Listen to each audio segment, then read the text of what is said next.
Let me bang. I do let you bang. Hey, let me bang you, James, man. I let you bang. I let you bang. Greetings, marriage and virgins. Go for Jesus. No forget Jesus, people. Hey, I'm not surprised, motherfuckers. Ladies and gentlemen, it is time once again for your favorite mixed martial arts podcast. Recording out of Los Angeles, California, it's MMA Roasted with Adam Hunter. Who the fuck is that guy? Who the fuck is that? Hey everybody, welcome to a brand new MMA Roasted Podcast. I'm here with Greg Wilson. Don Frye said he's coming. We'll see if that's actually going to happen. But he's back and he's better. I spoke to him. He's in really great shape. He said he feels better than he has in years. That's great, man. That's awesome. That means the treatment works, and good for him, brother. You know, I'm excited. I'm good. He seems like he's back in form. So it seems like it. I'm excited to hear all about it. I had a crazy weekend. How was your weekend? What did you do? Well, for me, I was lucky enough to have my in-laws in town this weekend. And I don't know if you have to do that very often. The thing is, they're very nice people. And I'll say this, they don't fight. So that's a positive. Yeah. You know, like my family, all they do is fight. It's constant, just they're fighting with each other, fighting with everybody else, just fight. I fucking hate it. At least your parents don't fight. You know? I mean, they just want to talk all the time. Like, so I arranged for a show on Friday night, 8 o'clock, big closer headliner show. So I go up there, and I'm like, I got to deliver. My fucking in-laws are here, man. And luckily, I had a monstrous set. Absolutely blew the door. A standing ovation, actually. Wow.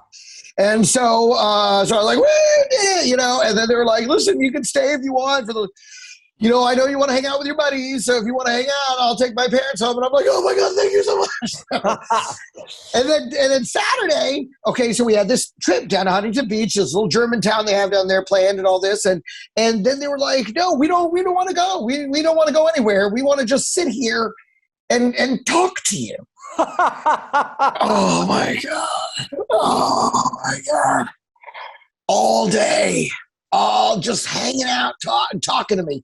So they have, you know, they're telling us their stories. Again, very sweet. They're not fighting. There's nothing. It's just, you know, it's a lot of, you know, talking. And so then around 9 o'clock, I'm going out to get more booze because I'm like, I got to get fucking drunk. I got to pass out soon. And Terry texts me from the Ha and is like, hey, do you want to come up and host a late show? I'm like, yes, I'll come right now. So I go to the store, get some more beers, come back, and I'm like, here you go, guys. Hope everybody's good. They need me in the Ha. So I was able to do, but they were all very supportive and very loving, and they're very sweet people. But, you know, it's when you're used to just, you know, just chilling. It was nice. It was nice overall. Well, my wife's grandparents, first of all, are born-again Christians. Like complete, and like Trump supporters, Christian. So they're like, oh, Adam's specials on Amazon. By the way, the two are not mutually exclusive. So they're like, oh, Adam's comedy is on Amazon Prime. Let's watch it. They got through 45 seconds, and then they were mortified. I think the first blowjob joke was like, hey, my wife. Oh, my God, I bet. Oh, no. Whose idea was that? Theirs. Oh, terrible. Yeah, so that was one thing. And then they like, they're super fun. I mean, they're really nice, and like I like love them, but they're just I mean, the first time I went over there, they made me and Bree sleep in different rooms. Yeah. And the next time we went over there for the holidays, she was pregnant. I'm like, see, that's what happens. Good thing you kept us in separate rooms. Yeah, they're super nice people. Her father, my wife she met her father, never met her father. Like he was not a good guy to her. Left before she was born, and then she met with him once when she was like 20. Anyway, he lives in Canada, and he shows up at my show. But like Bree told me my dad's coming to your show, but I wasn't really listening. But she didn't tell me which show, so like I forgot. So like 5 days into it, I'm on stage and some older guys there, and I'm like, I'm doing jokes about him, and I'm like, oh, you know, the bingo night, get out, you know, I'll do some jokes for you, B34, just a whole ripping him for being old, like he can't hear me, don't worry. And then I'm like, what are you here for? He's like, I'm your wife's dad. And then everyone started like applauding. And I'm like, no, don't plug for him. This guy is Exactly. I'm like, this guy's a deadbeat. No, don't even. I like. People thought I was like, I should have known that was my wife's dad. What does that tell you about this motherfucker? right. And then people were like, they thought it was like part of the act. I'm like, no, guys, stop. I go, you didn't even get us a wedding fucking present, right? I like got off stage. They handed me like a stack of like $1,000 for the wedding. Him and his sister. But it was because I said that because it was like all like fresh. It was like fresh hundred. He went to the ATM and came back with a wedding. But it was Canadian, so it was like $20. But still, it was like it was. Oh it was my awesome. God! So over the weekend, meanwhile, so I had a show at the Roosevelt, right? Which I love the room. Are you in at the Roosevelt? I'm not. I don't even know. I thought that was Skylar Stone's show, but I guess not. No, I'll get you in there within 3 seconds. I got you. Cool. Thank you, brother. But it's a great show. It's a beautiful room. So I'm on there and I like go on and I'm just ripping it. It's one of those sets. It's like it has an old school like Vegas feel. You know, kind of like it's a showroom. Yeah, showroom like red velvet like fucking. I love it. Kind of thing, I love it. So I go on stage. There's like an older guy with a girl who's like a smoke show. So she gets up to go to the bathroom. So I'm like, oh, is your hour up? You know, and then it was. So I get off stage and someone's like, turns out he goes, I'm your wife's father. But even worse, they were like, that was the GM of the Roosevelt. My God. Oh, no. You are amazing. And your ability to find it and step in it is amazing. Luckily, he was a good sport. They were both laughing. And that's good. And Saturday, I did a show at a VFW, right? A veteran thing for like, in like Ontario. So I'm on stage and like, they're laughing at everything. It's a hot room, but these people are like definitely just like blue collar people, you know? Sure. So there's a guy in a wheelchair and a girl in a wheelchair, and they're laughing, and the girl just rolls out of the room like halfway through my set. So I'm like, oh, I think I just rolled the crowd. I'm like, you know. So then I was like, wow, that's when you know you're having a tough time. But I wasn't. I was fucking with it. So then I go, are you leaving? She's like, no, I'm just getting a drink. I go, okay. And then she stands up, and I'm like, wait, are you even? Like, are you permanently disabled? Like, what's the deal? Because she had huge boobs. I'm like, are your boobs that big that you need a wheelchair? And then she's like, no, I had a motorcycle accident. I'm like, oh, well, at least you had 2 airbags. And then, nice. There were some Asian people. I'm like, did you hit them? So it was a good, like, they were dying. It was one of those gigs where I'm like, why didn't I fucking tape this? Of course. That's what I thought about my set on Friday, that monster set. I'm like, of course I'm not ready. Then Saturday I'm hosting, and you know I do my little silly. I look like Mario from the video game, you know, and I do I love America. I come to fuck the pussy. If you don't see it, check out my 30-minute special. Hindsight is 2020 on YouTube because it's in the beginning of that show. So I'm doing my little Mario joke. And I'd be like, you know, I love the black pussy. I love the brown pussy. I don't like the white pussy. And then this girl yells out, Armenian pussy. And I'm like, oh, I love Armenian pussy. Have to bring him a chatty just to get to it, you know. Okay. And she gets up and starts walking towards the stage. I'm like, oh, no, here it comes to grab me and drag me. You know, I'm doing this. Yeah. And she picks up a chair. No. And starts coming at me with the chair. And I'm like, I'm like, okay, if she starts to swing the chair, I'm going to have to tackle her. Like, I have no choice. So I'm kind of like this, and she's like, and I can tell now she's not actually going to swing the chair. And so I just kind of like put my hands on her, you know, and just like, okay, all right, let's turn it around. Let's go back to and I mean, it got tense. And then, of course, I made a bunch of jokes about that. I'm like, you guys, what should do? I was like, I gotta take a shot here. If she swings that chair, I'm gonna have to shoot. Like, you know, it was a really wild, and then of course her boyfriend was like, what the fuck is wrong with you?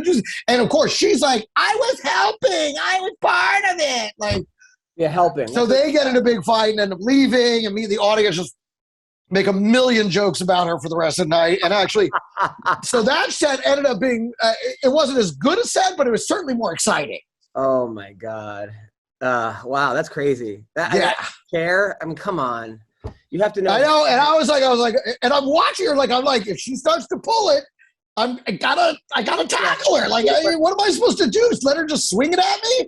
So I was like, come on. And then she was just still, and I'm like, okay, all right. Let's just turn it around. Let's go back to your seat. Take the chair away. There we go. Good work. So I don't think she meant it. She really, I thought she was being funny. But I mean, she's clearly one of those girls that her idea of funny makes everybody else completely uncomfortable. Like she's the type of girl that'll stand up in a movie theater and like yell at the screen and everything like, what? I'm making it better, you know? And your friend's like, hate that. oh, I'm helping is like I'm helping girl. Yeah. Last week, you were at the Dime last Tuesday, which I don't know if you want to come tomorrow. But the guy before me went on, and just like there was like 6 black people in the crowd. That was like the crowd. And the guy that's right. Told them all they were unemployed, right? He's like, you guys have no job or something, and. No, somebody got a drink and goes, yeah, get another drink, spend that unemployment money.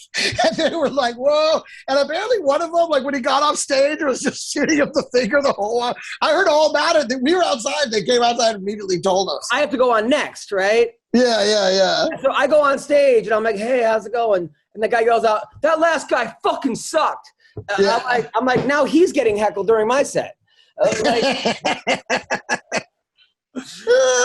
I never had that happen where the guy before me, I'm like, because he's also the whitest, tall, he looks like white. If white privilege were human, it was that guy, and I don't think he meant it to sound the way it sounded. The guy went to jail for like 2 years for dealing drugs. People don't exactly. Like, I mean, I feel like he was just saying, and we're all on unemployment. We're all spending the unemployment money. I don't think but because of the way he looks and the people that he said it to, I think it automatically took on that connotation, though I don't think that's really how he meant it. I thought he was just like, we're all enjoying this unemployment money. Yeah. And instead it just sounded super racist. Oh my God. I had to and I was in a situation where I wanted the crowd to like me, but I'm not going to just shit on the other comic because I booked him. Number one, he's my friend. Yeah. It's like, man, I was like, I have to diffuse this situation, you know?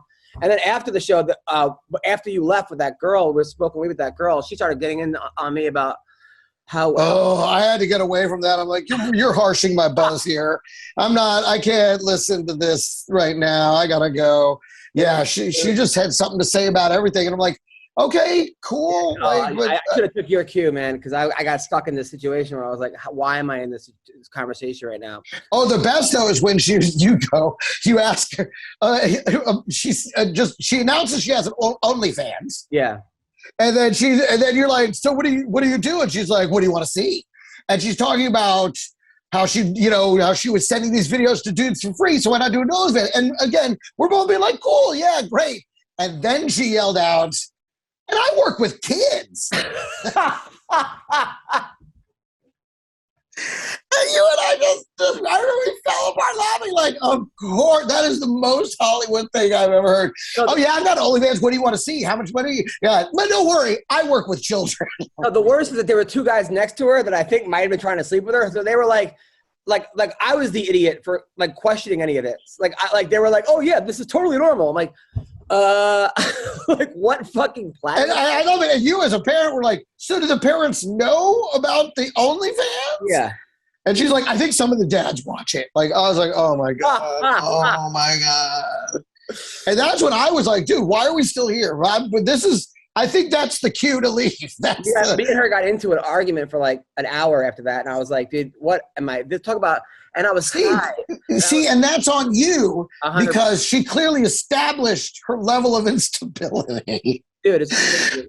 I know. And I was high. So I'm like, maybe if I wasn't high, I like wouldn't be as like annoyed by this. There was another girl told me she had an OnlyFans. I went to a Halloween party, and I'm having a great time. And this girl tells me about her. I'm doing comedy for 2 years, and it's not a normal situation. Oh, that's nice. I'm like, so what? I'm like, what got you into comedy? And she's like, well, I was doing porn for a while. And then I was like, okay. And then before that, I was doing BDSM and bondage. And I was like, well, she rode the full arc. She rode it all the way up and then was like, and I'll try comedy. Dude, I'm out. And I was like, I love it when comedy becomes your fallback career choice after porn. And then she told me, if porn doesn't work out, I'll just try comedy. Then she told me she had 24 guys that work for her OnlyFans. I'm like, well, what do they do? She's like, oh, they send people videos all day pretending they're me. I'm like, dude, this is what so now, like, anybody who has an OnlyFans, you think this girl's talking to you? It's some guy in Pittsburgh. Yeah. Yeah, she doesn't have time to talk to thousands of people individually. Yeah. Oh, God.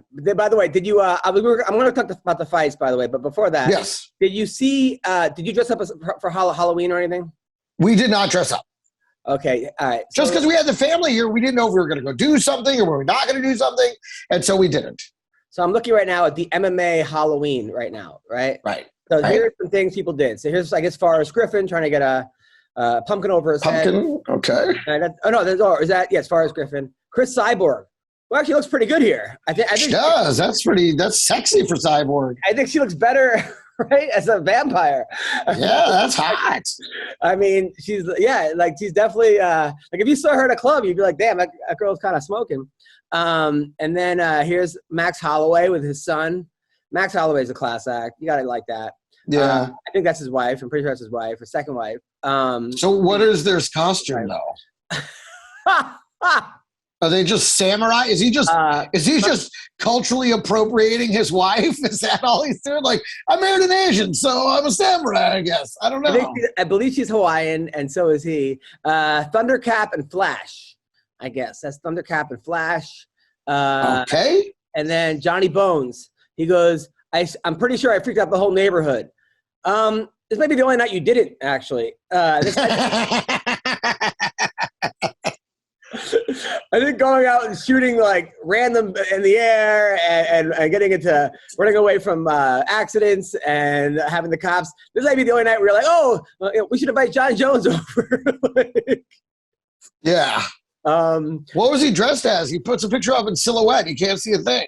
I'm pretty sure he's Hollow. He's Michael Myers. Mike Myers. Yeah. Right. Okay. Yeah. So here's Carla Esparza. She's looking pretty good. Well, there you go. Just being a dominatrix. That is probably an easy costume. But her boyfriend, her husband, had like a chain around him and it was walking on all fours. But they seem like I feel like this was an easy costume. I feel like this is like, should we just show them what we do all the time? The guy looks like he could definitely take her. I mean, she could definitely take him. He looks like he's not one of these muscle guys. Yeah, right. Like good for her. Accountant or something. And then here's Sergio Pettis. Well done, Sergio. As Prince. Prince serving pancakes. Yeah, I'm not really sure why that. But that's that story. That's that story that. Murphy told on Chappelle's show. Right. Here's Megan. Charlie Murphy. Megan Anderson. Yep, with two girls here. Okay. She says she's gonna put a spell on you. Yes, the Hocus Pocus crew is what you have there. Okay, Clay Guida. He's a mop. He's showing his other job. I guess he's Joe Dirt. He's doing Joe Dirt, but it looks like this is what I do between my fights. But I guess he's Joe Dirt. I guess that's what he's going for there. Angela Hill and her husband, who I like a lot, by the way. I was at one of their fights one time, and Angela was walking out. Her husband's a trainer, and someone yelled out, like, somebody was like, you're going to lose. And he gave him the middle finger while he was walking. I thought that was pretty cool. Like, he was like, they were both homeless together, living in a gym. I think, they got a lot in common. No, they were both homeless in the gym. Like, they lived in the gym together, and he was a trainer, and like, it's actually a really beautiful story. Listen, that's one way to get a girl. Kelvin Gastelum as Nacho Libre. Love it. That makes a lot of sense. Very cool for him too, to be funny, like, make fun of himself like that. And then we have Yana Kusaka. She's pregnant and she's lifting. Probably shouldn't lift when you're pregnant, but fuck it, right? Or maybe you should. I don't know. Who knows? Yeah. Miranda Maverick. Seems like it could be good, could be bad. Thiago Santos looks like a fucking psycho. I think he's married to Yana. They're having a baby together. So this makes sense. Charles Rosa, and what is this? Superheroes. So that's Charles Rosa, and I guess that's Rosa right here. I don't know who that is, but that dude looks fucking jacked as shit. Juliana Lee, who's this? This is Invicta. Joey Beltran, Lauren Murphy as the dude. Nice. Excellent. Her and her husband. I like Lauren Murphy a lot. Steve Peterson, Jessica Penne. I like Jessica a lot. She has the worst wrestling bitch face. She's like the nicest person, but you would never know it. She just looks like she does not want to be talking at all times. And I'm sure there's probably Rowdy Beck. Oh yeah, there you go. Rowdy Beck is taking a fit, Dennis. What's going on with Rowdy's? Is she wearing a mask or is that her face? She's wearing a mask. Oh, come on. She's wearing a mask. Mario Brothers. That's the costume I can't take off. Roxanne and her boyfriend. Nice. Kind of a cute couple, actually. I like it. Angela Lee. She's sexy girl right there. Very sexy. Good. Amanda Nunez. That's her and her wife. And nice. Their kid. There you go. She's Aladdin.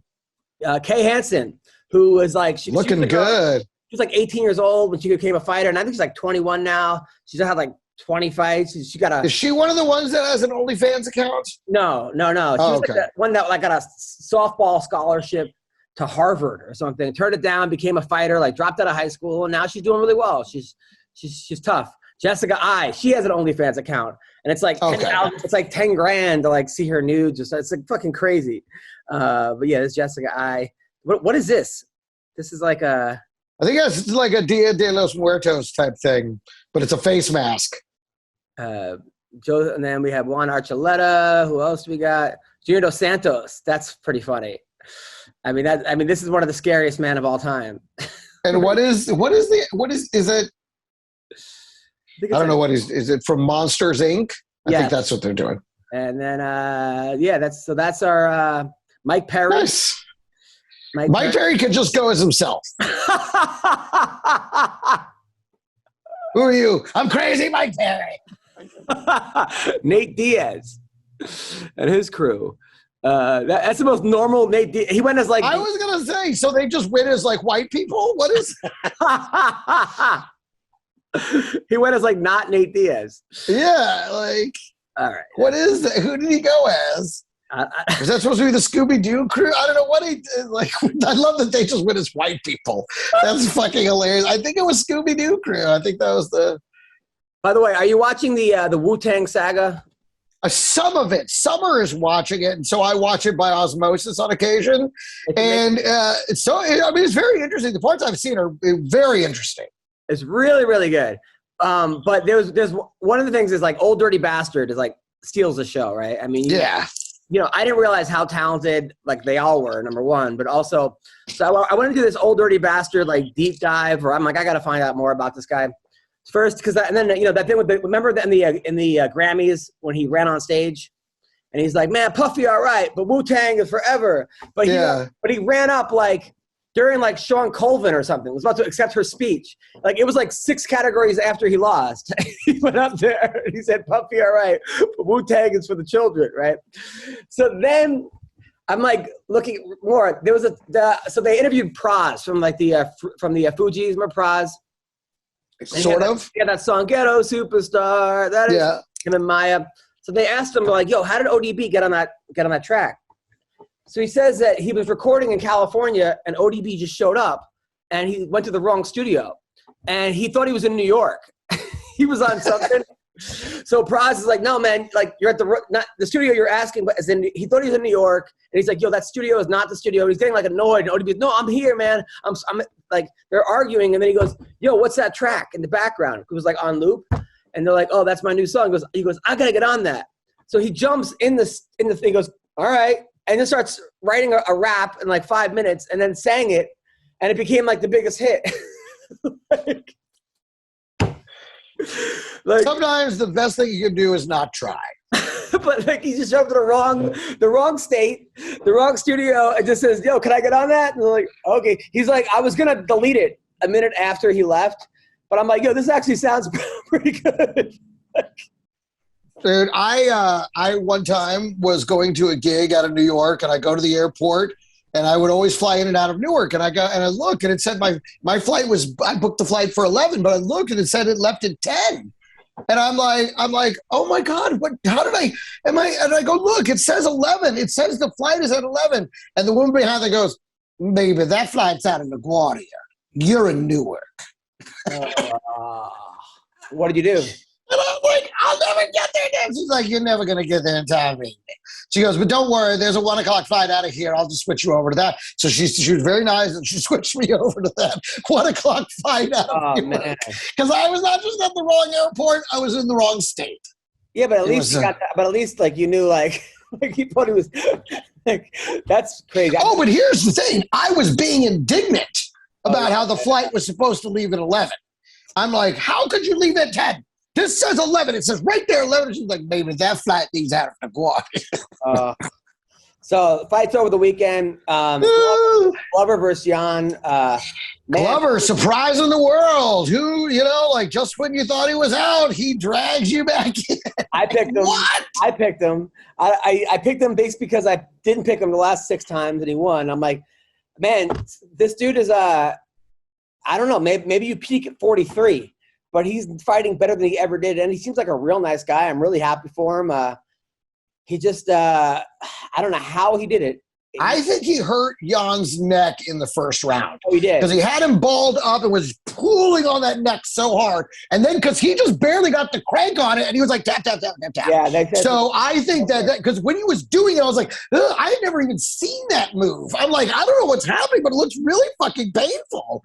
Because he was just, it's called a can opener. And it's a move that people do in jiu-jitsu to, like, it doesn't. You don't tap from it most of the time. Sometimes you can tap from it.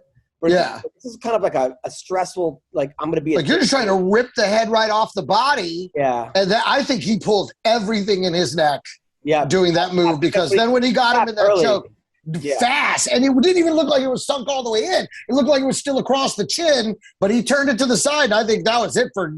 I think his neck's going to be injured for a minute here. I give Glover. I mean, it's just crazy because Glover. I thought he was done after Anthony Johnson.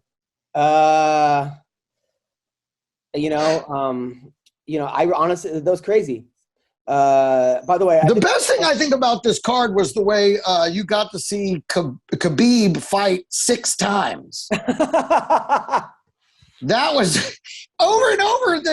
These Khabib clones kept just climbing in the ring, and I think only one of them lost. I think only one Khabib clone lost. Yeah, the first one. Dan versus Sandhagen. I don't know what it is about Curry Sandhagen, but he does so well in that first round.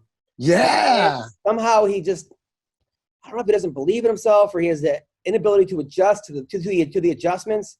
But it's the same thing with Dillashaw where he was dominating in first or winning. I mean, and then all of a sudden he just allows himself to lose the close ones. Yeah. And I'm not taking it away from Peter Yan because Peter Yan's awesome and Dillashaw was the champion. But Sandhagen can get there. It's like he has the ability, but it's a mental thing or something. But he was he owned the first 2 rounds, if I remember correctly, and then the last 3 were all Peter Yan. But it seemed I was like, why isn't he taking him to the ground? Why isn't he taking him to the ground? Like I thought that was Sandhagen's thing. He was very tricky on the ground, but he really I don't know if Peter Yan's defense was just that good, but he couldn't really get him on the ground. And I was like, what are you doing standing? And that was the thing. I think Peter caught him a couple times, and that kind of woke him up and put Sandhagen on the defense. But he never. I was like, take him down, fucking do the thing you do on the ground. You're fucking tricky on the ground. I don't know. I felt like he got out of his game plan. Peter Yan also has this thing where like he just goes to those flying knees. I mean, and Sandhagen does those flying knees. Yeah, and Yan just walked right through him. Yeah, I mean, this dude's got some chin. I can't wait for the Aljamain Yan rematch. It's gonna be. I had no idea how good. Peter Yan really, because he was winning a lot of close ones. Even the fight against I forgot the kid from New Jersey. It was like a really close fight, and like he got hurt in the third. I think Jimmy Rivera was his name. Yeah, Jimmy Rivera. But man, he's really found himself, and man, Sandhagen's frustrating because what's going on with Aljamain? Is he injured? Is he just what's going on there? Why is there an interim fight? What happened to him? Because he got hurt. His like neck gave out, and he needs surgery. Somebody today was like, "How's your neck?" to Aljamain, and he's like, "Good. Surgery's going blah blah blah." And then he goes, "No, I meant your eating pussy game. I guess it's called giving a neck." I think you got to get that phrase out there a little further before you can use it like that. It's like, Volkov did great against Tabera. That was a good fight. Volkov's another guy who's like, I think he's like number 3 or number 4, and he's right there, but he can't seem to beat the top 3 guys. Chimaev is a problem. Dude, Hooker got dominated. I know he just fought.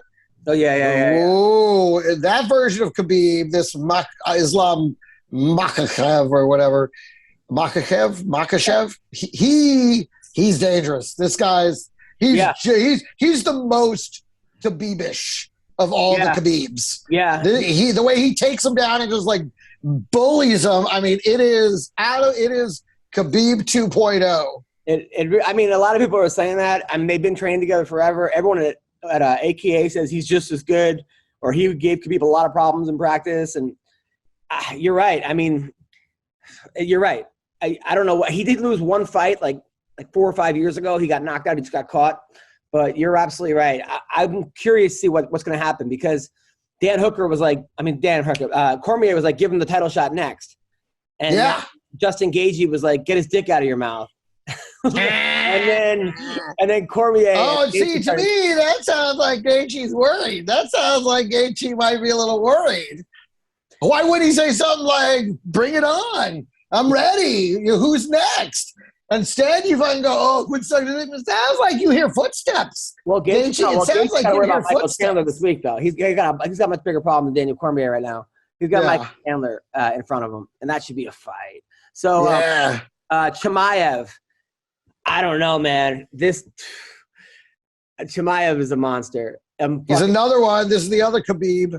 Well, this dude ran. A lot of times when guys are too excited to get in there, like they like run out. Yeah. Like, and then they all of a sudden like they gas out after 3 minutes, like a feel out round or something, or they don't actually. This dude looked like he couldn't wait to fight. He sprinted out there. He was pacing back and forth, and I'm like, oh, okay, it's going to be a letdown. And then he actually surpassed expectations. Yeah, this dude has been hit twice in 4 fights. Twice. Well, he gets in on him so fast, and then that's just what the rest of the fight's going to be. I mean, that Li Jingliang, he didn't have a chance. No. I mean, I felt bad because you knew he wanted to get it back to his feet, but he could not get back to his feet. It was unreal, man. That guy, he was like, nope, I have you now. This is what it is now. This is how you live now. And Lee's coming off a win over Ponzinibbio. I mean, now, Neil Magny called out Chimaev. I'm curious. I'd love to see that fight. That's a good fight. No, I want to see it. I think that's a very bad fight for Neil Magny. If he could run through Neil Magny the way he did everyone else, that would be – you got to give him a top 5 guy after that. I mean, Magny's – I don't know what Neil Magny's rank, but, I mean, that would be a huge – it'd be a good fight, but I don't think it'd be a very long fight. I mean, Magny, yes, he does have ground game, but he's definitely more of a stand-up fighter, and I think it would be like this guy. Like, he'd be trying to do that thing where he's trying to keep you at range with his hands up like this, and he just go right through it and take you down. That's the end of the fight. I mean, I think it's a very bad fight for Neil Magny. We'll see. But I could see them. I could see them trying to make that happen, because that certainly for Chimaev would definitely be, I mean, a step up fight. Fight where now you were like, look, you destroyed Magny. Now we got to start. He's in the contender range. I think that would absolutely do that for him. But he was yelling at Dana White, "Get off your phone," during the fight. Like, he picked up the dude, a little kid, threw him on the ground, and then yelled, "Get off your phone." I mean, that's crazy, to the promoter, to the head of the UFC. Yeah. Oh my God. Listen, the guys, he's got it. By the way, look at this Magomed Ankalaev, another Khabib. Ankalaev. When did he? Where did he? Oh, he did it. When did he? Ozdemir. Yeah. He ran through. He ran through him. I mean, listen, it went to a decision. I found that surprising. I thought he was going to put him away. Well, this dude is like, I think he's like 15-0 or 18-0.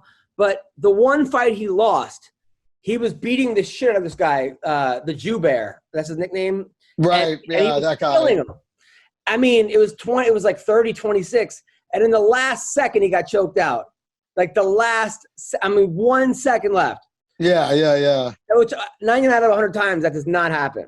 Right. So, no, I think I remember that. I remember that fight. Paul Craig against Paul Craig.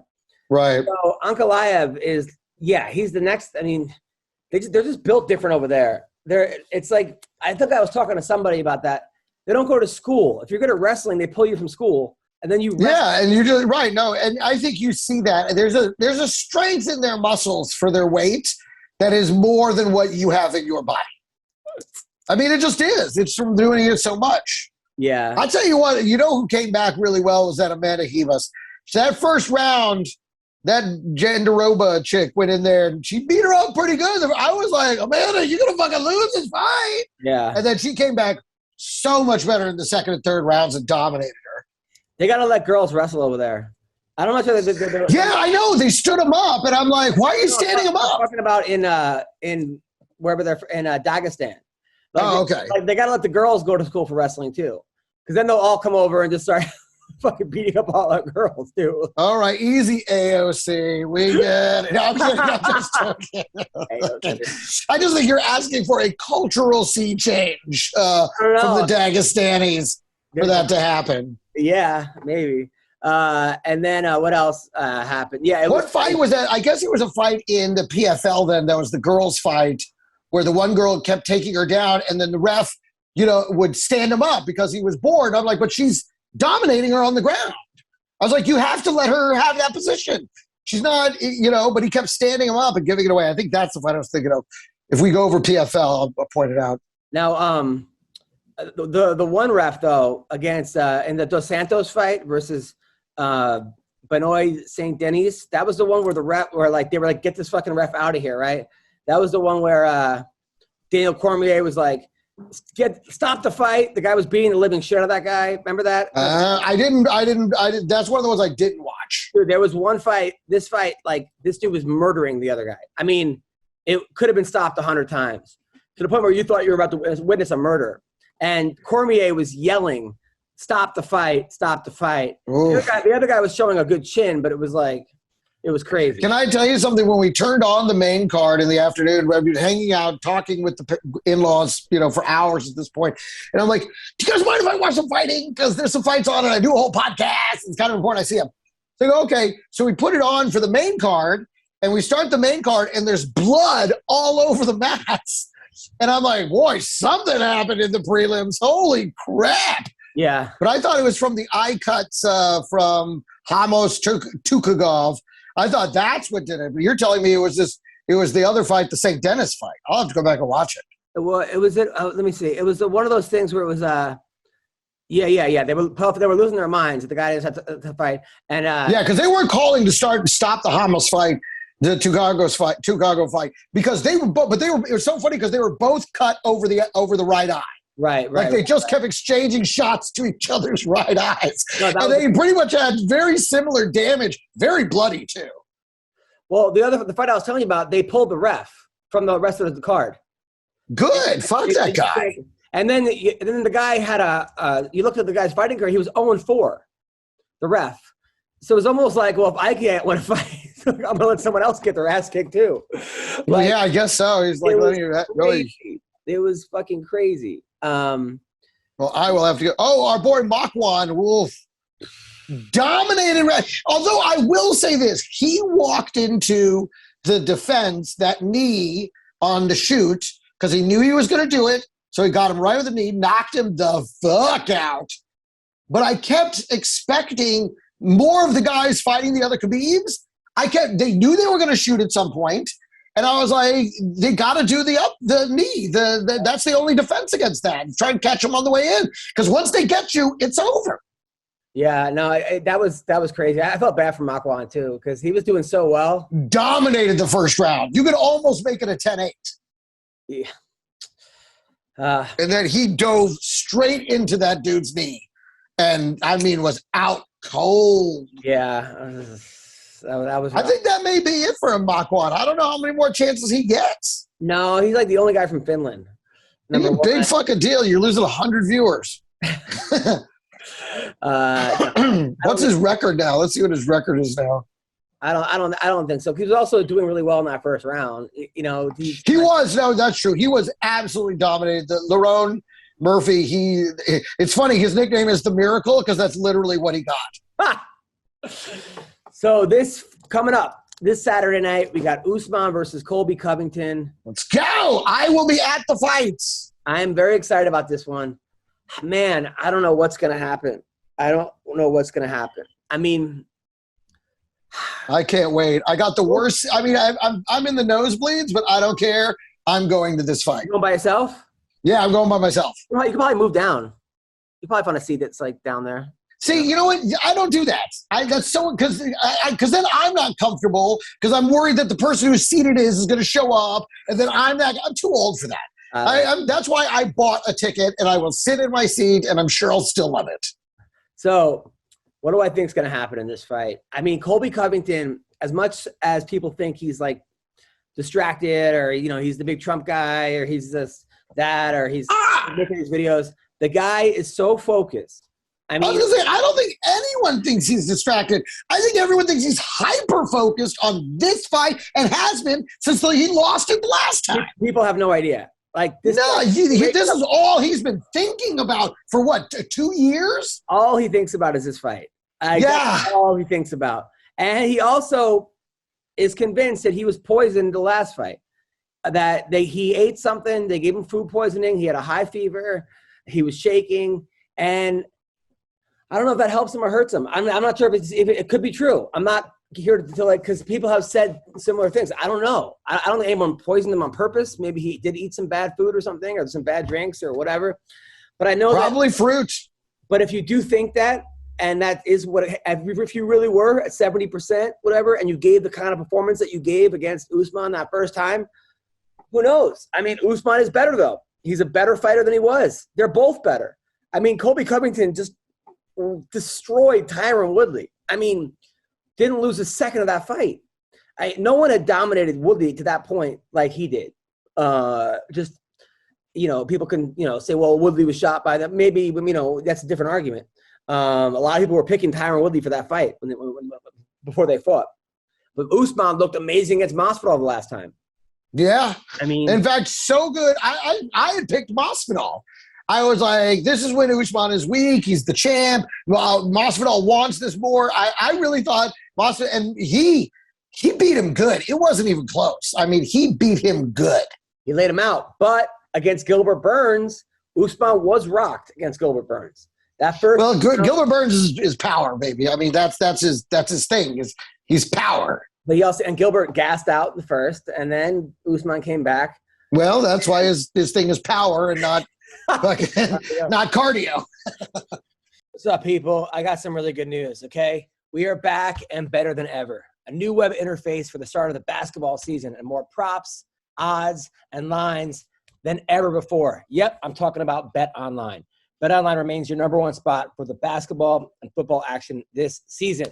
You got to head to our new updated desktop or mobile website to sign up today and receive your 50% welcome bonus on your first deposit.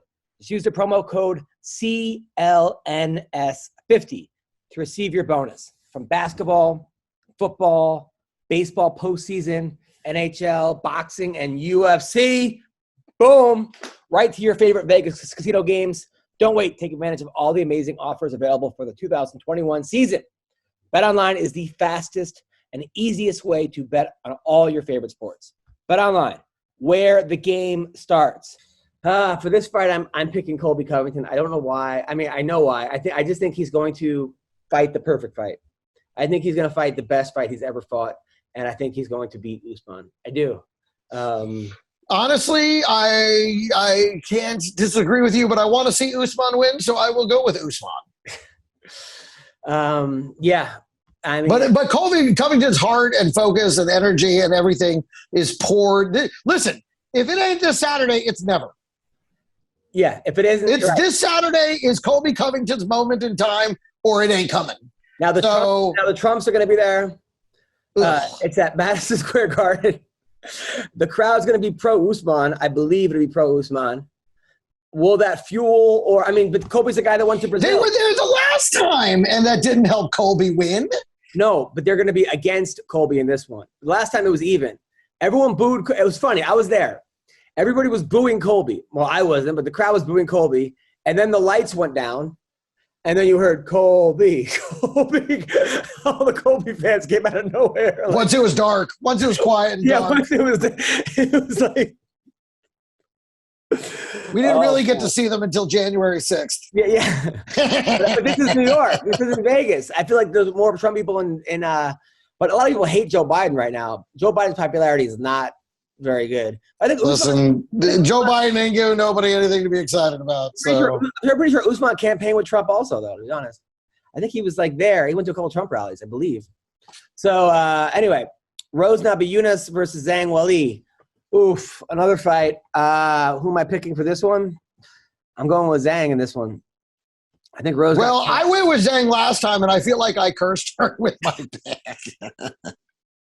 Rose is just surprising. And she, again, much like Bruce Leroy, she's one of those fighters that, gets better with every fight. Even though I don't see it coming, I have to admit, every time, like they're more well-rounded, a better fighter. The Rose just gets better and better and better. So I don't know what Zhang may have done that's going to be different this time that Rose isn't going to be doing. She's training with Henry Cejudo.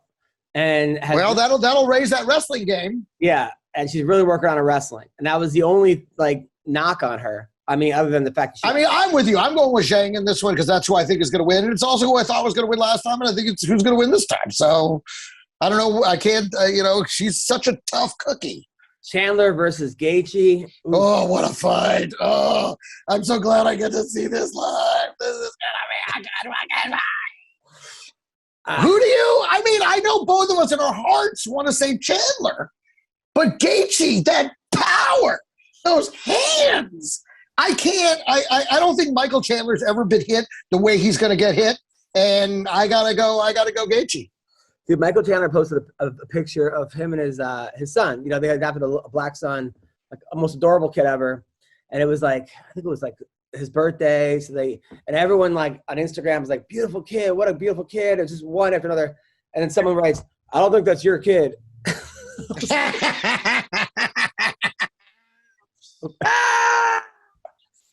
Oh my god! Like people and then people yelled at that person what I do but it was just kind of kind of funny though. It's kind of funny. Is this Don Frye? Did we get it? Yes, it is. All right. Yeah, me. You're only 15 minutes late. How are you, Don Frye? Hello? Are you kidding me? Can you hear me? Yeah, I can now hear you. Can, yes. How are you? All right. I'm good. How are you all? Good. We missed you, man. So tell us about how the surgery went, what happened. Tell us about everything. Well, it's not surgery. They inject you with the stem cells, Right into your back? Do they put it right into your spine? Yeah. The first day they gave me an IV, and then I went out and walked for 2 hours straight immediately. Next day, same thing. Give me an IV in the other arm. Went out and walked for 2 hours straight. And then the next day they did both shoulders, and then they did some of the vertebrae and the spinal cord. And I'll tell you what, I felt fantastic. Fan-fucking-tastic. Dude, that's awesome. That's such great news. It was, man. It was. And I haven't slowed down since I got home. So it's starting to catch up with me because, my muscles aren't strong enough to keep up with. Yeah, now that you feel better, boy, the ladies and illegal immigrants of Southern Arizona better watch out. Damn right. Look out. So, Don, this is the best you felt in 10 years, 20 years? What's that? Is this the best you felt in 20 years?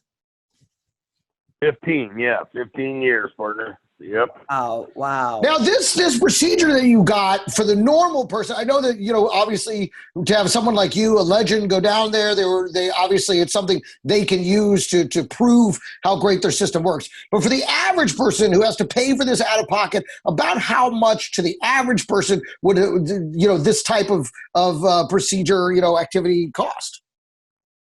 That one, partner, I don't have any idea. Because one, I didn't have to concern myself with it, and two, they have it in Colombian pesos.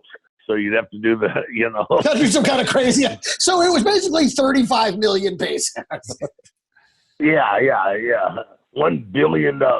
1 billion, exactly. It was $1 billion. Okay, yeah. Because it seems like this would not be an inexpensive procedure to do.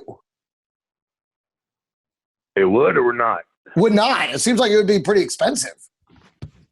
Yeah. I'm sure. It's. I'll tell you, I'm susceptible to. Fuck me. Yeah, I'm sorry, I lost. Lapses of memory. Scammed. Yeah. To fuck me, I can't believe that, man. I'm susceptible to infection. Yeah, infection. Correct. Thank you. And the place is just spotless, and perfect temperature, to keep the germs out. And I'll tell you what, partner, if I had to pay for it, I'd pay for it to go down there and do it again. Wow, that's a hell of an endorsement. Now, Don, how long were you in a hotel for? How long were you in the hospital for? Never in the hospital. Just, you go in and do the treatment and then leave. You go back to your hotel room, or what have you. They gave us a tour of a farmer's market one day. That was fun, and the rest of the time just hung out there in the hotel. It was real nice because they had an ice cream store right outside the door. Now, you went, it was you. Who else went? Dan Severin? Did he go? Who else went on this trip? Dan went the week or two after I had already returned home. Oh, okay. We didn't line it up correctly. But Coach McMahon went with me. Coach McMahon was a high school wrestling coach of mine. He was my summer wrestling coach, in high school. And, when you do freestyle and Greco during the summer. Right. And, now, were there any Colombian hot women around? Oh, man, all over the freaking place, man. They all over the place. They were good looking. No, I did not. No. I had the coach in there. We split the room, So you double teamed the chick. I get it. Good for you. I love it. Yeah. You made an Eiffel Tower. Good for you guys. So Don, how long before you could actually work out or do a run or lift or anything like that, or wrestle? Right away. They want you to go out there and get moving and get the stem cells moving around. And activated. Wow, that's amazing. All right, so let's talk about some of the fights. I'm telling you, partner, I woke up without any pain. I didn't have to grab, a pill. I didn't have to grab my cane, Wow. They have the hotel on one end of the mall. Then they've got, a mall, which is probably about a half-mile mall. And then they have the treatment center. And, the coach had to wheel me over there. And, because you start the day after you get off the airplane and get there. Right. So, you kind of end up. And next time, I flew from here to Fort Lauderdale down to Columbia. And next time I'll go from LA or Houston. I don't care, man. If it's $1,000 more, it's worth it. Just to save the 3 extra hours of travel time each way. Now, did they say anything about the bullet wound that's in your leg?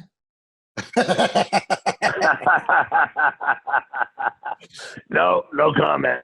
They didn't even notice it's Columbia, man. Shit. Yeah, that's just part of the course. That's how they know you're in Colombia. They're like, oh, yeah, he's been shot. He's fine. Yeah. Now, Don, did you watch the Glover Teixeira fight? No, I did not. My doggone Tony, who's the producer, cameraman, one of them, he didn't tell me that it was only 11 o'clock in the morning. You know? Yeah, it was on super early. Yeah. Well, Glover won. He's now the champion. He turned Yeah, that's crazy. Who'd he beat? He beat Jan Blachowicz, who was awesome. I mean, Jan was coming off some major wins. I mean, Jan beat Israel Adesanya. Jan, he beat a lot of guys, and Glover beat him. Right. Was awesome. And then how'd he beat him? He hurt him in the first. He actually hit him with like a can opener in the first. He had him on the ground and like did that and like fucked up his neck.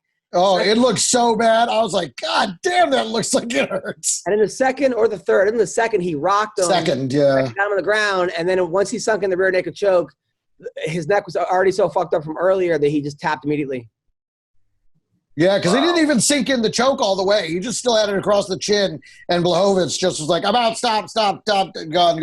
So I think that can opener really fucked up his neck bad in the first. Yeah, and then there was nasty.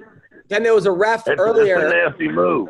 Then there was a ref earlier who didn't stop the fight on time, like let some guy just get pounded on, and they fired him. Like after that, they took away all the rest of his fights and gave them to other refs. Who was that? I never heard of the guy, but they got rid of him. And then also in upcoming news, Logan Paul is going to box Mike Tyson in February. Oh, fuck. Thank you. Fight Don Frye. Come on. Man. You got to show him your moves now that you're back from Colombia, man, with your new back. I tell you, man, show him what's that up. is so sad. That is so sad. You know, I get healed up finally after 15 years, and the guy ducks me by taking the Mike Tyson fight. You know, shit. And then Tyron Woodley is going to box Dan Hardy. Who do we like in this fight? Oh, really? Greg, who do you like in that one? Oh, you know, I don't know. I've never seen Dan Hardy box. So, I mean, you know, that's a strange thing about this, all this crossover competition. You know, you don't know how these guys are going to do just with a simple set of rules. Yeah. Take away the legs and all that. Yeah, and I think when you see them fight, like just boxing, you see them like actively mentally trying to keep their feet on the ground. Right. Oh, yeah. I mean, you've got to fight the instinct and you know, the response. Exactly. You spent 20 years programming yourself to lift that leg, you know, and now you got to program yourself to not lift it, you know. So, Don, this Saturday, it's Usman versus Covington, Madison Square Garden for the belt. Who do we like? You like Usman, don't you? Come on, tell the truth. I'm going with the white boy. I knew you would, brother. I knew you would. Now, why are we going with Colby? He better win. What's that? Why do you think he's going to win? He's got to get even for Trump getting cheated out of the election, you know, so he's got that for motivation. And, you know, Usman, shit, Usman, I was thinking Israel. Oh, God dang it. Boy, I am a racist, aren't I? Well, considering that. Well, Adesanya wouldn't have made it any less racist. Yeah, they're both black, so I'm not really sure. And I don't think you're a racist at all, for the record. Yes.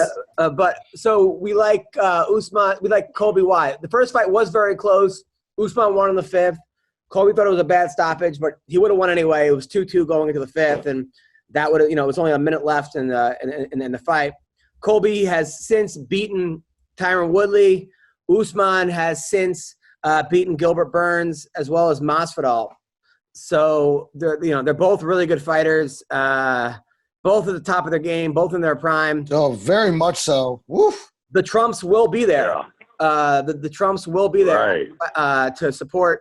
I don't know if Donald Trump's will be there, but definitely Donald Jr. They're going to be there to support Colby. Well, at least I know who to ask for cocaine when I'm in New York. It seems like they're pretty even. That's the other guy. I mean, when it comes to wrestling, they're both all-American wrestlers. Usman was a D2 wrestler, but was I think national champion or two-time All-American. He almost made the Olympic team. Colby was a two-time All-American wrestler for Oregon. Comes to striking, you got to give the power to Usman, but the volume to Colby. Cardio, they're pretty. I don't think you've ever seen either of them tired. Yeah. I don't know anyone can match Colby's cardio. And on the ground, I would assume they're both probably black belts on the ground, although we don't see it as much. It's a very even fight. The power, you got to go to Usman. That's the only thing where that like alarmingly strikes out, where Colby doesn't really, he hurts you on the third or fourth punch, but Usman has that like one punch, Right, but you gotta give the conditioning. You gotta give conditioning to Colby, right? Yeah, but I would think so. I mean, his conditioning is second to none. But we never seen Usman tired either. So they're pretty very evenly matched. It's gonna be a really good fight. I mean, it's shaping up to be one of those matches of the year. Either that or it's gonna be stinker of the year. I mean, exactly, you're exactly right. It's either that or they're just gonna like feign to not touch each other for 3 rounds, and then in the fourth finally get going, and everyone's booing and shit. You're right about that, Don. It's either gonna be the greatest war or a total fucking just like fuck. Come on, fight, you guys. They both hate each other. Right. I mean, Colby calls him Marty, fake newsman, because I guess his name was Marty, or he changed it to Camaro. And then he calls his trainer Abdullah Sleaze. They almost got to a fight at a buffet in like Vegas. I mean, they don't. There's no love lost between these guys.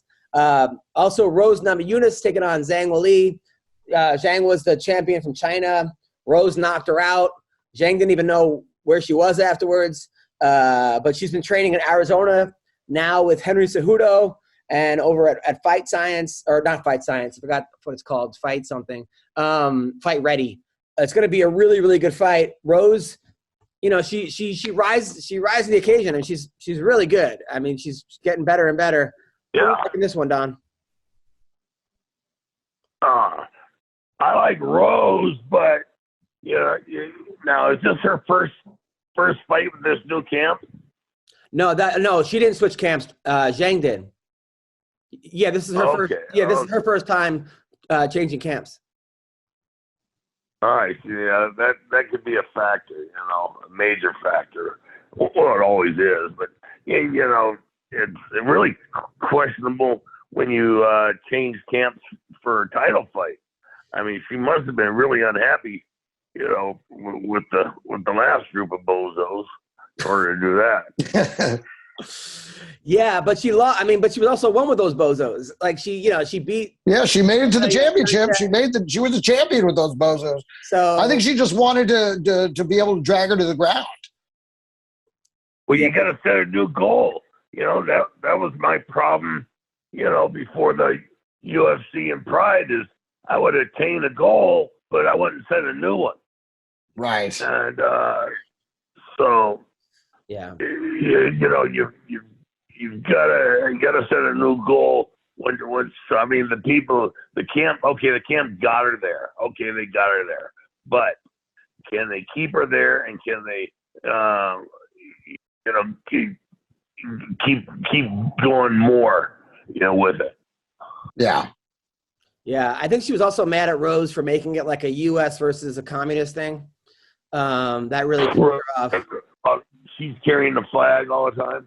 Well, I think she was saying because Zhang's from China, and China, they support communism, and she's American, and she kind of brought that into it. And I don't think Zhang really wanted that to be an issue.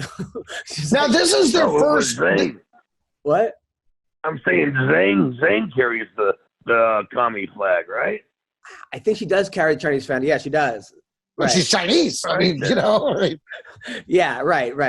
Yeah, I know. My question is this is the first fight back for both of them since they fought each other last time? Yeah. Or is there fights in between there? No fights in between. This is right? It's just a quick, the second rematch it. Right, yep. Wow, that doesn't happen a lot. No, it doesn't happen. I think with the women, there's less women. Right. So it makes more sense, but that's surprising. They always make them kind of go back down and fight their way back up. I actually wish it happened more. Now, Michael Chandler versus Gaethje. This is like, I love it. Talk about like a fight that gives you a boner. So, Don Frye. Can we cut that out of the podcast? Talk about a fight that gives you a boner. I just want to blow both these guys. Gaethje makes me so hard, but Chandler, oh, I could just bone him all after. Like, what is this? What are you saying? Adam, what kind of show are you making this, I didn't say man? the fighters give you a boner. You did. You just said it. said the fight itself. Don, you heard it. Did you hear this shit that he's saying? Yeah, he's trying to backpedal, man. We got you. We got you. You can't crawfish your way on this one, boy. I gotcha. So Chandler versus Gaethje. Who do we like? I'm going with Gaethje. Boom. How's that? Well, he's an Arizona boy for one, you know. And, there you go. He's a tough little bastard. I mean, shit. Grow up, in the mines. You know, your dad's a miner. You know, you got to be tough to grow up in that outfit. And I think he's got more. He's bringing more to the table. You know, Chandler's good. He's a hell of a wrestler. You know, but I mean, has he done anything besides out wrestle and out condition people? I mean, look, the first fight against Dan Hooker, it was like the best UFC ever as far as the best UFC first impression. He just destroyed Dan Hooker. Then his next fight against Charles Oliveira, he had Oliveira out. I mean, he was beating the shit out of Oliveira going into the second round, and then he got caught and lost. That was a real good back and forth fight. So he has power. Yeah, I mean, they're both kind of very similar fighters of just balls to the wall, who's going to win. Gaethje's really, when Gaethje kept losing to Poirier, I kind of thought he was like on the B side of his career. I was like, I don't know, man. When he came in, he beat Michael Johnson, he lost to Eddie Alvarez, and then he lost to Poirier. But then when he came back and he knocked out James Vick, knocked out Barboza, knocked out Cerrone, knocked out Tony Ferguson, and then he lost to Khabib in a weird fight. Didn't look like himself in that fight at all. Yeah, so I don't know. I mean, yeah, but Khabib can do that to anybody, though. You know? I mean, that's what I was thinking. Yeah. That was weird because he was fighting Khabib, and that had nothing to do with him being weird. Khabib made it weird. But Khabib was trying to strike at him, and it didn't look like the same Khabib as before. That was actually one of Khabib's that. Even though he won, it was a strange performance by Khabib. Now we have Alex the Spartan, who's now. Are you just the Spartan now? Or are you not? Are you no longer Alex Nicholson? On Instagram, it was just Spartan. I'm cutting off the name, man. I don't want any ties. Okay, you're here with Greg Wilson and Don Frye. So just can't Spartan. catch me by my government name anymore. Love it. Now you're coming off a huge win in bare knuckle MMA, which it was. You were the main event, and you beat the shit out of that guy. That guy was a tough guy, very tough guy. But you made it look easy, correct? Yeah, it's good to be back, man. And it's always better to give than receive. With that man, a lot of people discredit my opponent because we all know how it goes. People talk, but they wouldn't go in there and fight him. The man had over 100 fights, and he literally took a beating I think most human beings would have died. Like, I wouldn't have taken – like, if I gave myself that beating, I would have killed myself. It sounds weird to say, but I know how much I could put out, and I've hit people with one of those elbows, and they've been unconscious. So that man had the wherewithal and the toughness, and hats off to him. I mean, I talked to him after, and it was amazing. He was coherent, and I was like, holy fucking shit, dude. This man took a beating that would literally kill most humans. Like, my hands were sore, my elbows were sore.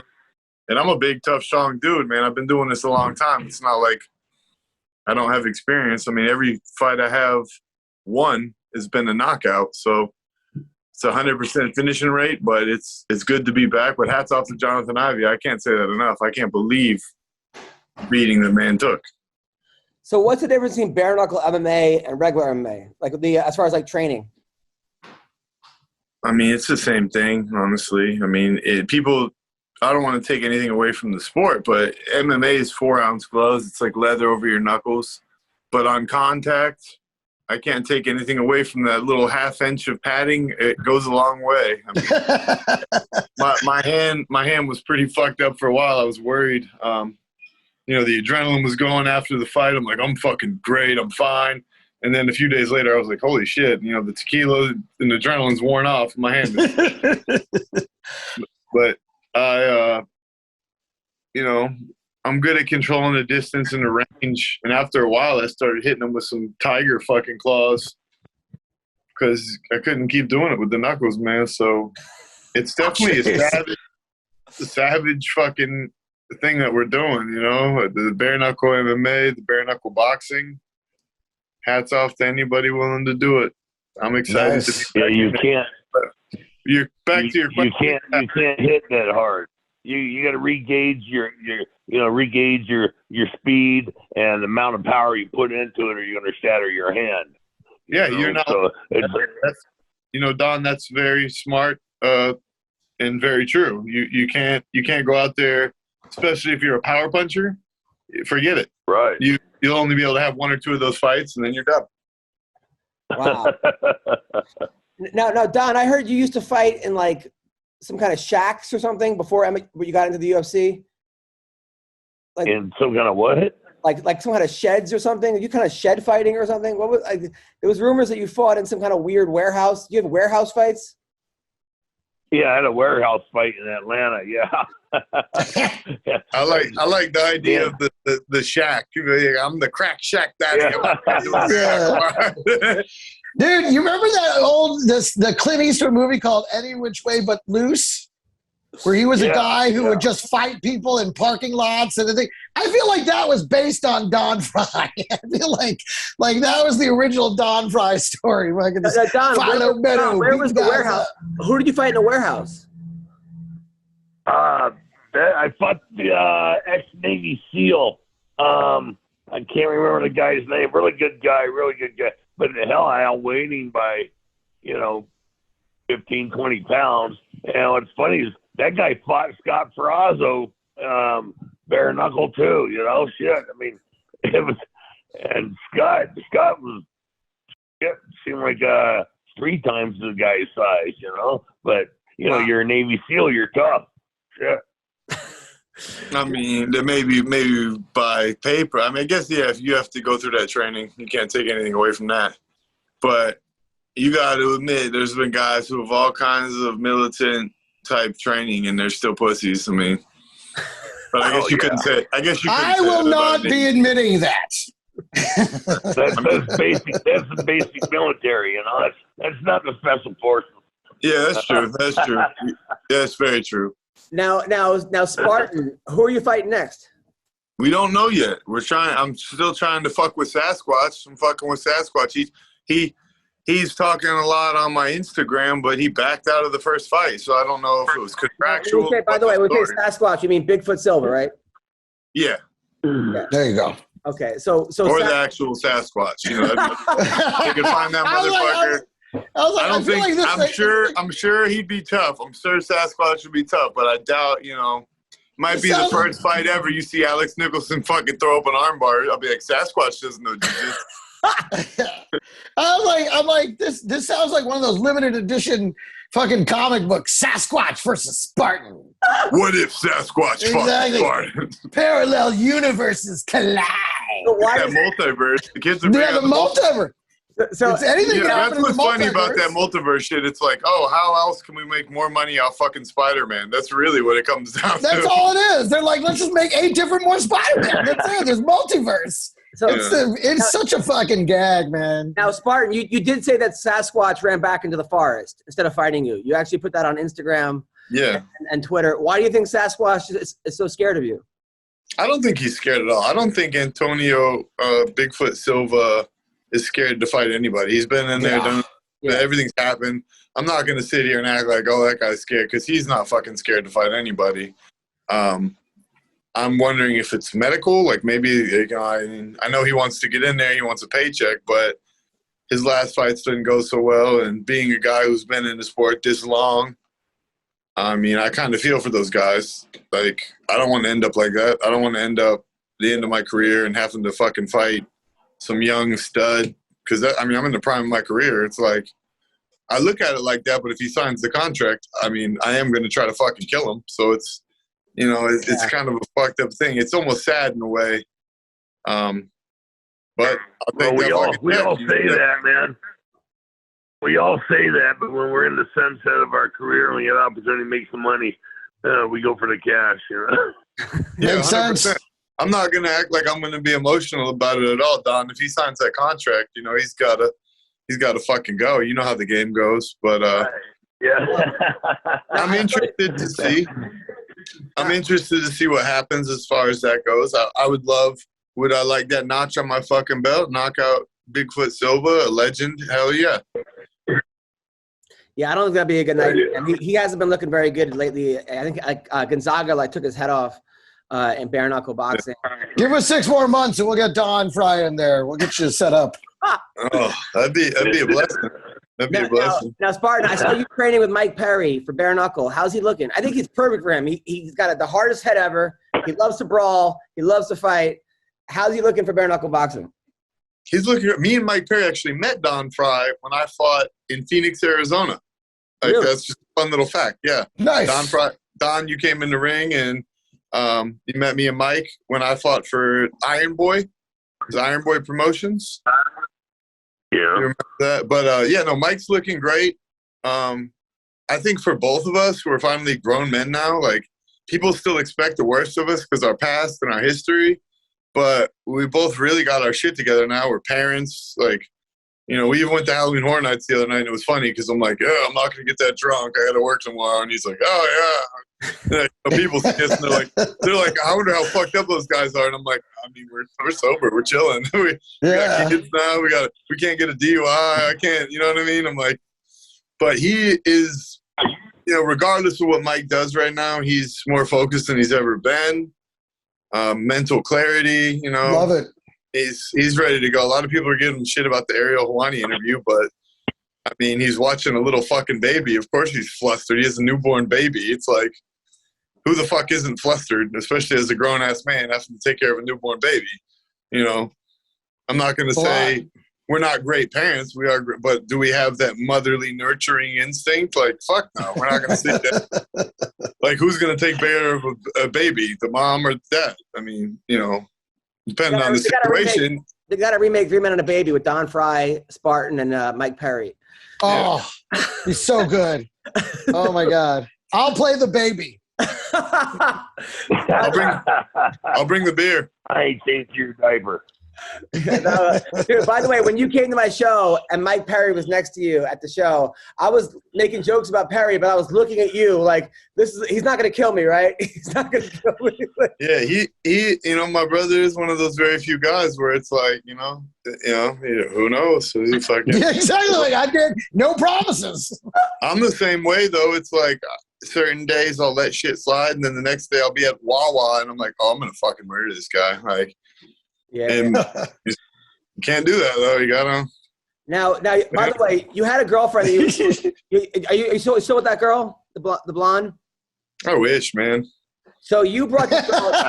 So he brings this girl to my show, and she's like, I think she was Russian, very nice, beautiful girl, right? Then I follow her on Instagram. She's got 500,000 people. I'm like, what the fuck? Every picture is her ass out. Like, I mean, and then it's him like half naked, like behind him. And I wanted to like the photos, but I'm like, I don't want you to see me liking photos or my wife. Hey, wait a minute. What's the handle? What's the what happened with that girl? Who is she and where can we find her? Perfect for each other. Paulina was a great girl. She's a very nice girl. We were together for a long time, but it was more like I think I have a kid and she didn't want to be a stepmom. Got it. She was a great girl and it was a good time in life. But it was actually a pretty serious relationship, man. We were together almost 2 years. I was driving back and forth between Orlando and Miami, and it's just too much. She's out in Arizona now. She's doing big things. I'm happy for that girl.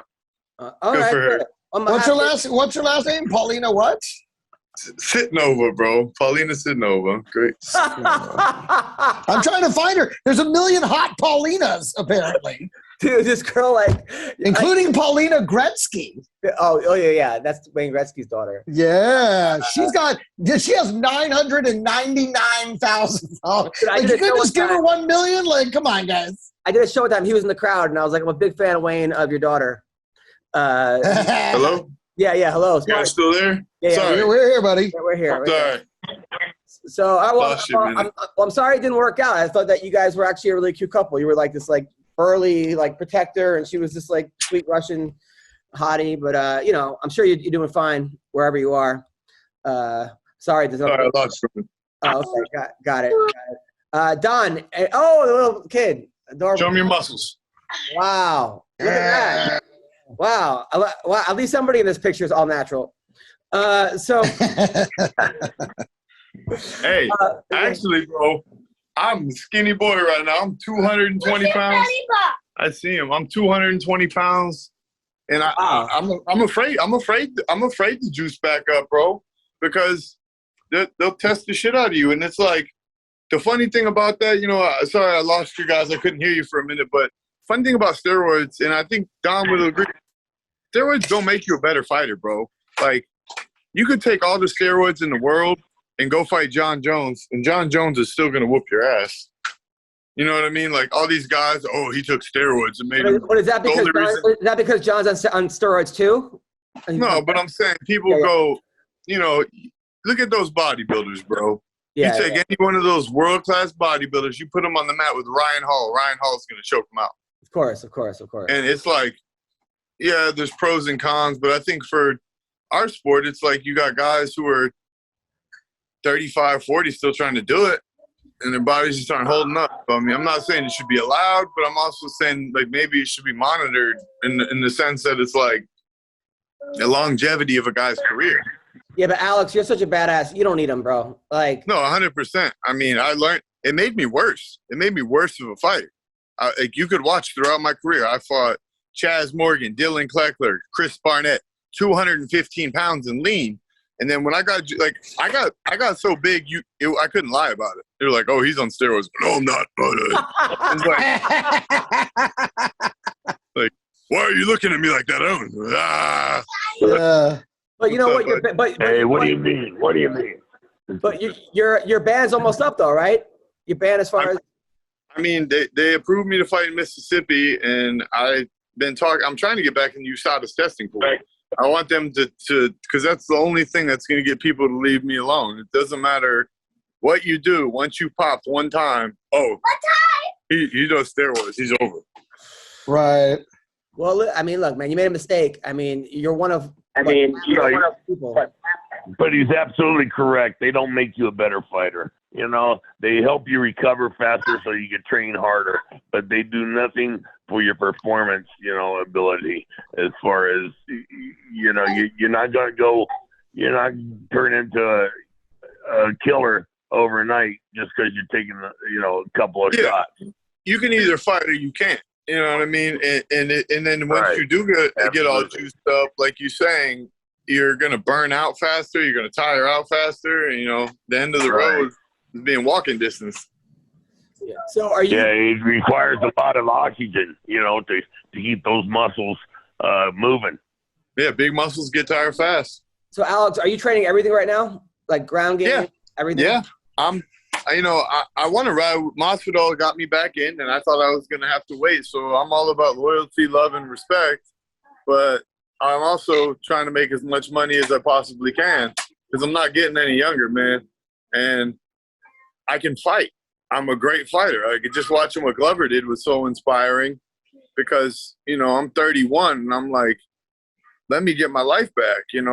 I just got my feet wet again. I just got back in the game and I'm excited for the future, but there's no shame in my game. And I don't lie. I don't sugarcoat. Like, I think that was the biggest thing. If I did lie, if I lied to the PFL, if I lied to Vegas, but I was like, yeah, man, I took steroids. Like, I'm sorry.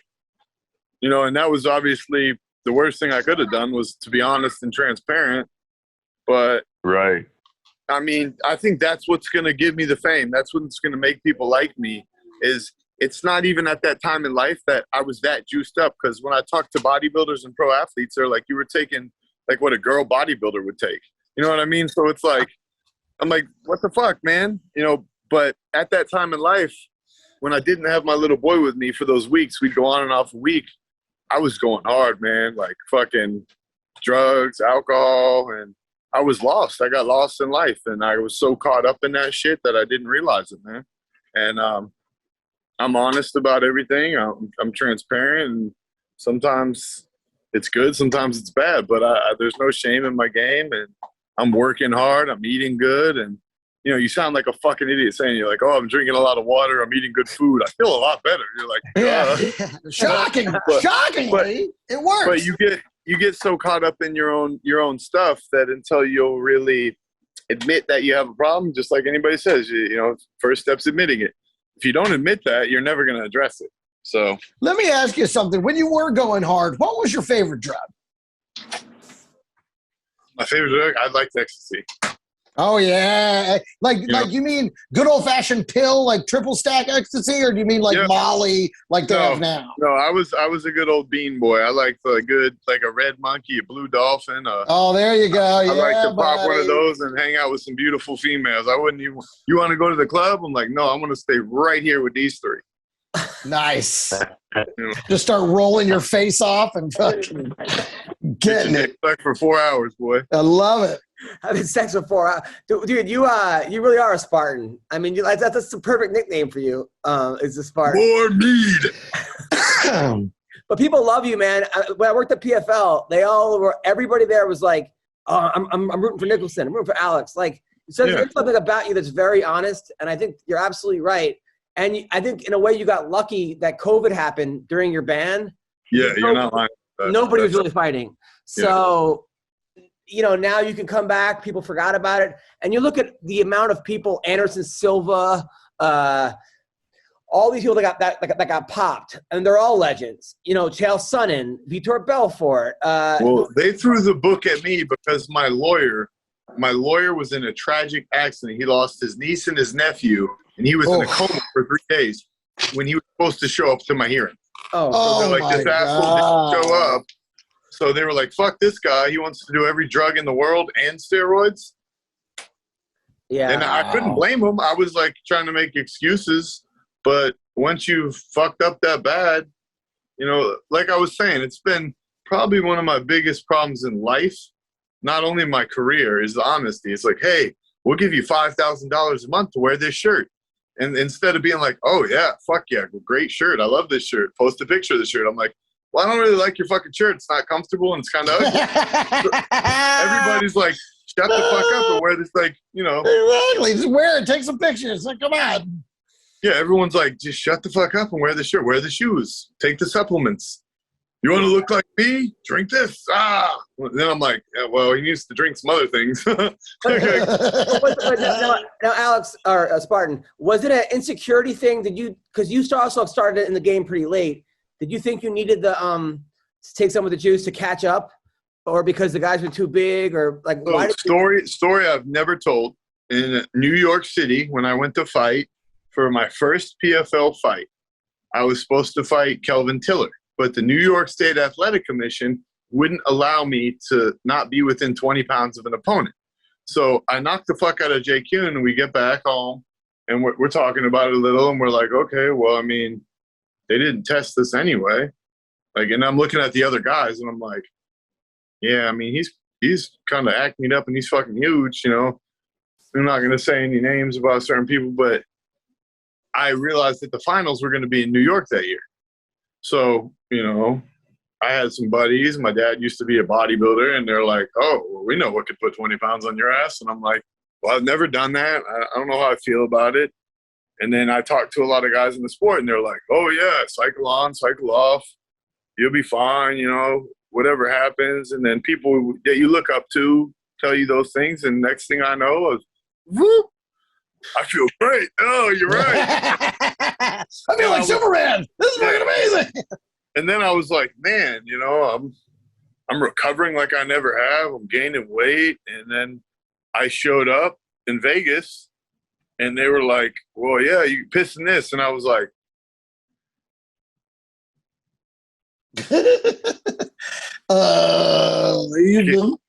can he pee in it? But I didn't feel like I needed it. It wasn't a mental or a psychological thing, Adam. It was I needed to put that weight on, and I should have went with creatine. I should have went with, protein powders. I made a mistake, and it cost me 2 years, but in a way, I think it kind of saved my life because I almost lost it, but it definitely put things into perspective. And the most impressive part about my comeback recently was people don't know I was in a fucking car accident. I busted my shin open. Oh my God. You can see my shin bone. My head broke the fucking steering wheel. I could barely walk and was on the ground at my mom's house. So I was helicoptered to trauma. And I was like, fuck, man, this might be it. So overcoming all that shit, drugs, alcohol, too much of anything's bad for you, boy. Yeah. True. It's true. I realized I wouldn't have been here for my son. I'm complaining about everything. I became a poor me type of guy, and I was really being a little fucking pussy. And I'm ashamed of that, but it happened. So what are you gonna do, man? And I got so much respect for you for coming out the other side and also showing people, like you're inspiring people who are either there or, that you can actually get yourself out of this shit, dude. So it's like, yeah. Well, I think a lot of people that hopefully are listening, they think that they don't have a problem and they have everything under control. And you can't do fucking Adderall, cocaine, Xanax, and fucking shit like that every day, man. It's a problem. Like, it's not healthy. Like, the prescription drugs, I think, are almost worse than a lot of the normal drugs. Like, I would rather see somebody occasionally drink beer and do blow than be all fucking geeked up on meth all the time. But that's just my opinion, I totally hear you. Don, any comments from the great Don Frye? I'm just learning stuff right now. I'm taking notes. Well, Adderall, I gotta get me a blue Adderall's dolphin and a red firecracker. Adderall's basically meth, and Xanax is like drinking 3 bottles of tequila. You're gonna sleep for a while. So it's I don't know. They're dangerous games, man. And I feel for anybody that's caught up in that vicious cycle because the anxiety of it, the lifestyle is just not gonna end well, man. So yeah, if anybody's listening, and I don't want to sound like a fucking preacher, but still preacher, yeah, but it's true, man. Like, we gotta hold each other accountable, look out for each other, and try to improve this fucked up place. Cause look around, it's pretty fucked up out here. I mean, well, Greg, you said that you did blow with somebody who died 3 days later on a bad. Yeah, it was 2 days later. They got a bad bag, and we lost a couple friends. And you can't even touch it these days. This fentanyl thing, I don't know where they're getting it. I don't know why they're putting it in coke. It makes no sense to me. But I'll tell you what, I'm not touching the stuff. Fuck that. It's not even worth it, man. Like, I had 2 of my guy friends that have little kids, my son's age, and I went and held their babies at their funeral. Jesus Christ. It's fucked up, bro. Yeah, no, and that shit's happening. It's real. It's not fucking fake. It ain't just a news story. This is a real thing that's happening to people people I know, people we know, and it's fucking dangerous shit, man. You can't even touch it. Yeah, it's like, you do enough of the drug that's just the drug, you're risking it anyway. But not to mention all that other shit, you put that in there, forget it. I had it was 1 month, 3 friends died, and they all had little kids, man. Makes me sick. And then I was hanging out around that time doing the same dumb shit with them. So I'm like, could have been me. Yeah. That's the most eye-opening part of stuff like that is you're like, it could have been my funeral, bro. Yeah, exactly. And that's what a lot of us have had to deal with in the aftermath is how many more of us could have been there at that time. We were kind of a little crew, and, we always did stuff like that together, and we had to deal with the reality that list could have been even longer. Yeah, that's the hardest part, sitting there, wiping the tears off your fucking cheeks, is you're like, man, they could be sitting around here burying me. Yep, absolutely. Well, I'm happy that you're here, and I'm happy you're the first ever bare knuckle MMA champion, heavyweight. Woo! I swear to God, bro, like, when you asked me, I got a little off track. You talked about the knuckle conditioning, but I've been doing some crazy shit, putting my hands in the sand, punching heavy bags without gloves on. And I don't think anybody's gonna fucking beat me at bare knuckle MMA. Period. Because I love it. You got to get T-shirts. Do you have a T-shirt saying you're the champion? yeah. See, that's what I'm talking about. I need to make beard oils and T-shirts and fucking everything. You do, man. I'm not. I don't know what. I still don't know what the fuck a Bitcoin is. So I'm fucked. I want to get the Spartan MMA bare knuckle MMA champion shirt. That would be fucking Greg, right? Now, how cool? Absolutely. I'd love it. I want one. And so all right. So it's a positive show. We got Don Frye just had stem cell research, stem cell surgery on his back or treatment. How does that feel? How does that work? How are you feeling from that? Don? I think he fell asleep. But Don, are you still with us?